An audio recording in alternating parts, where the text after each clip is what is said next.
kita berjuang bersama dengan catatan 24 Desember 2024 semua tenaga honorer, saya ulangi Pak, sudah harus diangkat menjadi paling sedikit P3K. Nah, ini Pak.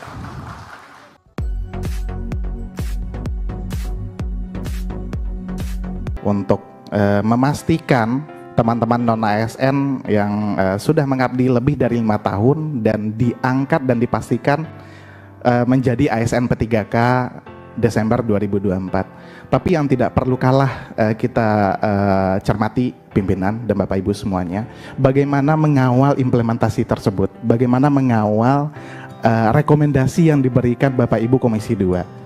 Itu realitanya pemerintah, misalkan tadi Bapak pimpinan menjelaskan semuanya itu atas arahan dari BKN itu sudah masuk dalam database BKN tanpa terkecuali, dan juga websitenya bisa diakses. Bapak Ibu, kebetulan FKHN baru bulan kemarin kita audiensi dengan BKN. Data yang sudah masuk dalam database BKN pendataan 2022 itu tidak bisa ditambahkan. Begini Pak, kalau itu tidak bisa, serahkan kepada Komisi 2 Pak. Siap. Kita percayakan itu dan kita memohon di sini, kita memohon dan berharap dan menitipkan harapan ke Komisi 2, ke pimpinan dan Bapak Ibu Komisi 2 untuk betul-betul mengawal bagaimana proses kerja dari kementerian-kementerian terkait. Sehingga kebijakan yang dilahirkan oleh pemerintah bukan kebijakan yang merugikan tenaga non-ASN. Kita rasa ini teman-teman juga setuju dengan akan ini. Ya, pimpinan. Yang kata ketua itu betul. Yang disampaikan oleh pimpinan saya juga benar.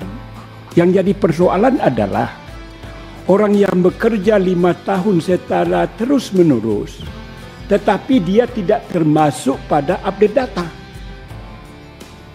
Padahal janji pemerintah, dan itu selalu saya tuntut itu ketua.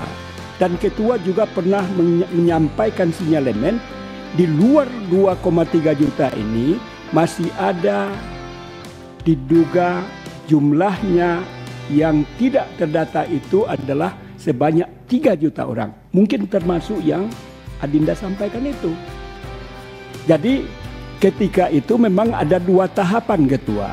Pertama, bagaimana menyelesaikan yang 2,3 juta menjadi ASN sesuai dengan surat edaran dari Kementerian Menpan RB yang sudah terupdate data.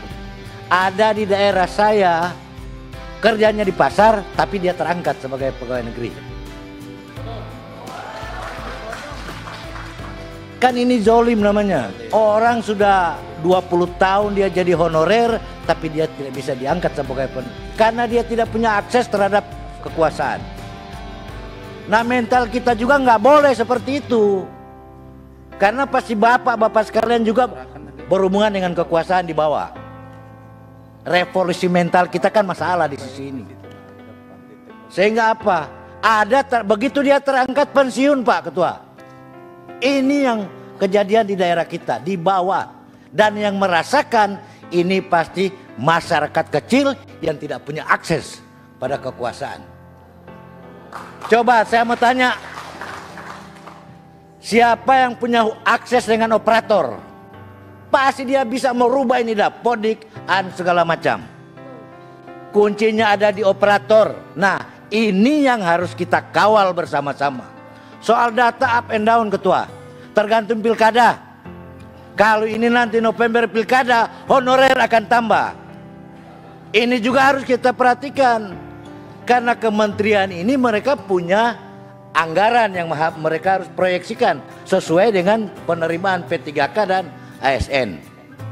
Data di Menpan itu Pak Gaus, kalau kita lihat kemarin 2,3. Begitu dia ikut masih ada 1,7. Terus bagaimana nanti? Terdata di database, ya, tidak bisa masuk ke database. Dari kementeriannya juga dalam tanda petik mempersulit. Kan begitu nih Pak. Iya kan, regulasinya banyak, nomenklatur juga macam-macam. Kita udah nangkap ini Pak sebenarnya. Nah, yang perlu kita sebenarnya ini dari dikurang 2. Dari 8 ya forum ini tolong Pak, kami dikasih berkasnya, ya, diserahkan ke kami nanti berkasnya. Nah, berkas ini akan dikaji oleh tenaga ahli di Komisi 2 dan akan kami serahkan kepada kementerian dan kepala BKN. Kita sama-sama berjuang, Pak. Walaupun kami sudah dipercaya sebagai wakil rakyat, tetapi tetap Bapak sebagai prinsipal kami itu harus mengawal kami juga.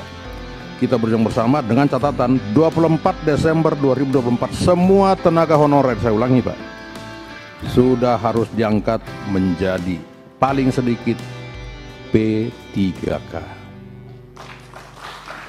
Ini Pak, mau bidan, mau OB, mau apa segala macam itu, ya harus sudah diangkat paling lambat 24 Desember 2024. Siap. Dengan tanpa syarat ketika dia sudah menjadi tenaga honorer, ya, selama 5 tahun berturut-turut tanpa terputus. Siap. Itu Pak. Itu Pak. Aspirasi nanti berkasnya setelah selesai rapat ini bisa diserahkan langsung kepada kami di tempat ini. Dan yang kedua, kami akan bersurat secara resmi kepada kementerian-kementerian terkait. Tentu tembusannya seperti misalnya kalau dia Kementerian Pendidikan, tentu kami harus tembuskan kepada Komisi 9 surat kami tersebut, ya, karena bukan mitra kami. Oleh karena itu tentu kami inginkan data dan berkas yang valid dari Bapak Ibu sekalian untuk bisa kami serahkan kepada Kementerian Menpan RB dan Kepala BKN dalam waktu secepatnya ketika kami sudah menerima berkas dari Bapak sekalian. Terima kasih kepada Ibu Dr. Rieke Diah Pitaloka yang sudah berani dan nekat mampir ke Komisi 2. Pimpinan. Ya, terima Pimpinan. kasih kepada Mohon teman-teman anggota, terima kasih kepada Bapak sekalian. Akhirnya kami menyampaikan terima kasih dan mohon maaf apabila ada kesalahan atau kesilapan dalam sikap dan cara berbicara kami dalam tingkah laku kami. Untuk itu kami mohon maaf. Sekali lagi terima kasih. Billahi taufik wal hidayah. Wassalamualaikum warahmatullahi wabarakatuh. Izin Pak Junimat, kami mau menyampaikan daftar inventaris masalah Pak dari SS.